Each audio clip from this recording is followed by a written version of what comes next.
भारत जोड़ो यात्रा के दौरान राहुल गांधी ने ये माहौल बनाना शुरू कर दिया था कि मोदी सरकार के रहते देश का संविधान खतरे में है।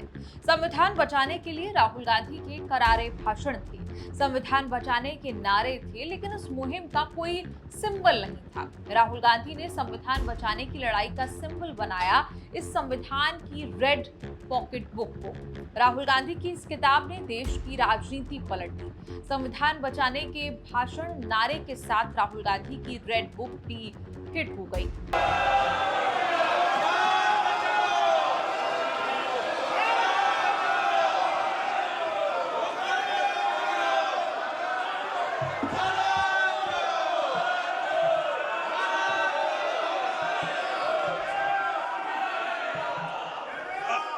I, Rahul Gandhi, having been elected a member of the House of the People, do solemnly affirm that I will bear true faith and allegiance to the Constitution of India as by law established, that I will uphold the sovereignty and integrity of India, and that I will faithfully discharge the duty upon which I am about to enter.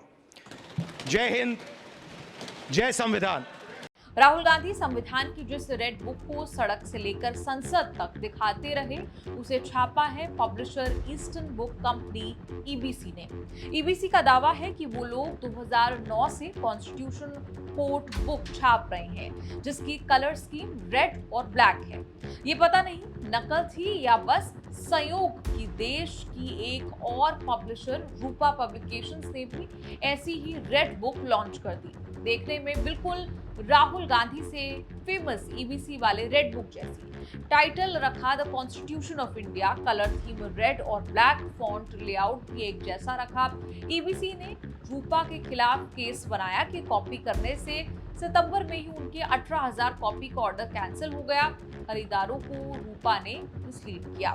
बारन bench की report के मुताबिक राहुल गांधी के कारण popular EBC वाले book जैसी निकली रूपा की रेड बुक। रूपा पर नकल का आरोप लगाते हुए ईबीसी ने दिल्ली हाई कोर्ट ने केस कर दिया। जस्टिस मनमीत प्रीतम सिंह अरोड़ा दिल्ली हाई कोर्ट में दोनों पक्षों को सुनने के बाद रूपा पब्लिकेशंस को झटका दे दिया। हाई कोर्ट ने अंतरिम आदेश में रूपा से रेड बुक की पब्लिशिंग, सेलिंग, मार्केटिंग रोक लगाने को कहा है।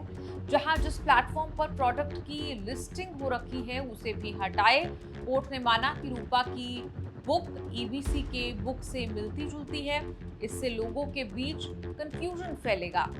कोर्ट ने रूपा को आदेश दिया कि वो मार्केट से अनसोल्ड स्टॉक वापस मंगवाए। ये देश जो है भारत माता, ये संविधान जो है ये भारत माता का संविधान है। ये भारत माता का संविधान है। इसको अंबेडकर जी ने, गांधी जी ने, नेहरू जी ने, पटेल जी ने लिखा है, बनवाया है, मगर इसमें 3000 साल पुरानी आवाज है, हिंदुस्तान की आत्मा की आवाज है। और जब ये लोग वोट चोरी करते हैं तो ये इस आत्मा पर आक्रमण करते हैं, ये इस संविधान पर आक्रमण करते हैं। ये भारत माता पर आक्रमण कर रहे हैं। और हम भारत माता पे ना नरेंद्र मोदी को ना इलेक्शन कमीशन को आक्रमण करने देंगे। इस संविधान को कोई नहीं मिटा सकता, इस संविधान को कोई नहीं छू सकता। और इलेक्शन कमिश्नर, आप अच्छी तरह समझ लो, अगर आपने अपना काम नहीं किया तो आप पर सख्त कार्रवाई होने जा रही है।